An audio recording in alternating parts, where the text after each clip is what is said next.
You just got to go along with whatever. You know how many adjustments you got to make when you're a follower? There's an old saying that I heard, that there's two kinds of people born in the hospital every day. There's a person born in the hospital that's going to get a job, and there's a person born in the hospital that's going to give that person the job. You have to decide along the way which one you're going to be. You can be a leader, but a leader is a developed set of skills.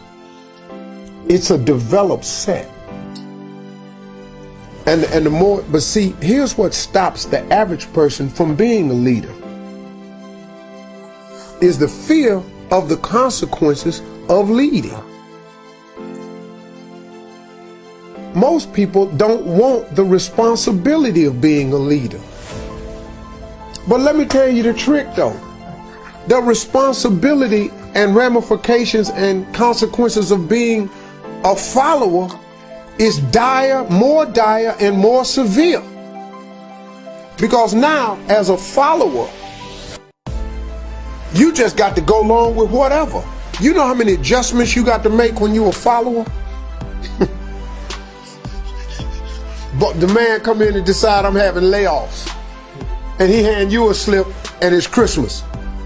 What? That wasn't in your plans, but you decided you didn't want to be a leader, you want to be a follower. Now guess what? You got to deal with that. If I'm a leader and I own a company and the company start losing money, you think I'm fitting to not have my life? No. Cutbacks start on the follower. The leaders don't go, well, let me quit. Because if I quit, ain't nobody eating.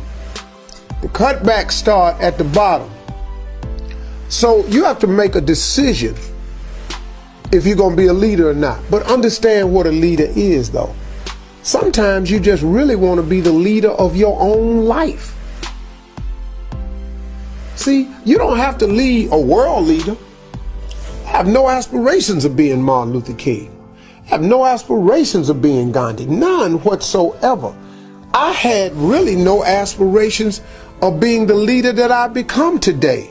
That I got young men listening to me that I wasn't even really counting on. I got dudes emailing me, man, running up to me, man, at Essence. This brother ran up to me and Terrence was stopping him from talking to me. And the big brother, about 300 some pounds, sweating, had a chef coat on, had a thermometer pen, sweating all over the place. He had seen me come off stage, saw me go through the back. He ran all the way around to meet me. And Terrence, stand down, soldier. Well, this big dude right here ain't with that. He said, hey, little man, come on now. Ain't nobody got time for all this here. I'm trying to holler at this man right here, because you don't know what I've been through.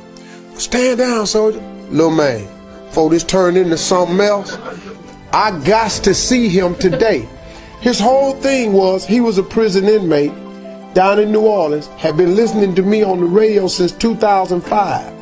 Did his 5 years, got out the joint, started studying in prison food prep, because he said, man, you told me one morning you ain't gotta sit there and do nothing. You can better yourself from behind the wall and make one plan on not to come back. He said, you changed my whole life. He said, I come to tell you, man, I'm the chef right now at the Hilton.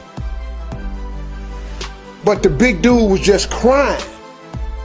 You know, we end up hugging. I cried with him because, you know, I be feeling people like that. I have no idea, nor did I have an aspiration to be an inspirational person to them. But I have always asked God in my own way to make me a relevant person. You know, I don't want to be a cat that when I die, ain't nobody tripping. Church empty. Ain't nothing right here, because you know, it's two things, you know, when a person dies on their tombstone, there's a birth date, there's a dash, and then there's a date of your demise. And let me tell you something, when you die, they're not going to talk about your birthday.